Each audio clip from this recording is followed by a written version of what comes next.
Tokom smene dinastija u Kini oko 1600. godine, vladajuća dinastija Qin za najveštanje Kung Fu-a po savjetima tibetanskih monaka u cijeloj Kini, osim u manastiru Shaolin, gde se vežbao kako iz zdravstvenih, tako i iz mentalnih razloga.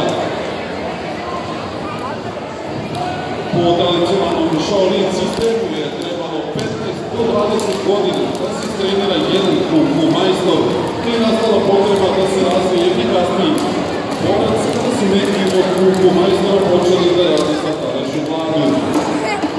5 velikih Shaolin majstora razvijaju novi oblik koji ima kraće vreme treninga i efikasnije od ostalih sistema ranije razvijeniji. Odabrali su najefikasniji metod svakog iz svog sistema i tako formirali program treninga koji traje samo 5 godina. Taj sistem je nazvan Wing Chun, što znači večno proleće.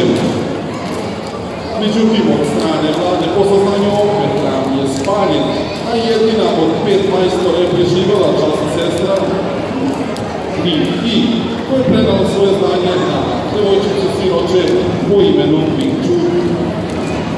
S obzirom da su prvi majstori ovog sistema bile žene, Wing Chun odlikuje borba uz minimalno korišćenje sile. Također ga odlikuje borba na bliskoj distanci, ekonomični pogled, brzina i tajming. Vežbači postižu pokretnost, koordinaciju, refleksi, kao i brzinu i tajming kroz vežbanje različitih formi uz pravilno disanje, kao i formi na ramene lutki, koja također razvija kretanje i motoriku.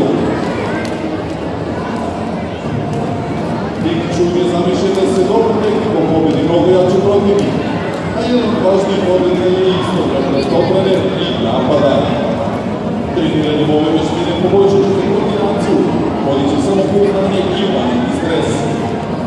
Wing Chun beodratno nudi da za kratko vreme ovladati tehnikama samoodbrane uz rad sa vrhunskim trenerom. Jedini majstor najvišeg ranga u Wing Chunu na našim prostorima, Predrag Kovince. Uz njega, naravno, svesnu pomoć mogu vam pruže i njegovi instruktori. Neka Wing Chun postane i vaš stil života.